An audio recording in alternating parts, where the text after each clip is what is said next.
राजनीति में घसीटना किस प्रकार का सराहनीय कार्य है, क्या सर?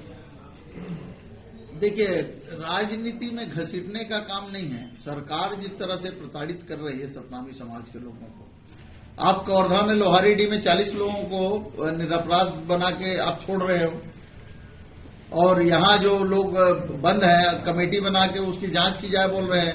6-6 महीने से बंद है, उन पर कोई कार्रवाई नहीं हो रही है, तो क्या है ये तो राजनीति है। भारतीय जनता पार्टी सतनामी समाज को और कांग्रेस पार्टी के लोगों को बदनाम करना चाहती है, इसलिए उन लोगों को प्रताड़ित कर रही है। क्योंकि सतनामी समाज के लोग हमेशा कांग्रेस पार्टी के साथ रहे हैं, विधानसभा में, लोकसभा में, सब जगह उनको सपोर्ट किया है सतनामी समाज के लोग, इसलिए उनको प्रताड़ित कर रहे हैं। आने वाले दिनों देश के आजादी के आंदोलन में कांग्रेसी लोग आंदोलन करते थे, धरना प्रदर्शन करते थे, उन पर गोली चलाई जाती थी, जेल में बंद करके पीटा जाता था। तो आज वही काम ये भारतीय जनता पार्टी की सरकार हमारे समाज के लोगों से कर रही है। हम तो आज बोले हैं कि ये हमारे समाज के फ्रीडम फाइटर लोग होंगे, जब वो छूटेंगे तो सतनामी समाज और बहुत सारे लोग जो है उसका सम्मान करेंगे।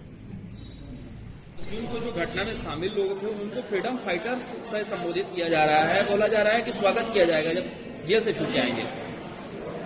देखिए, यदि ऐसा डॉक्टर शिव डहरिया ने बोला है तो मैं तो ये कहूँगा कि हमारे जो स्वतंत्रता संग्राम सेनानी रहे हैं उनका ये अपमान है।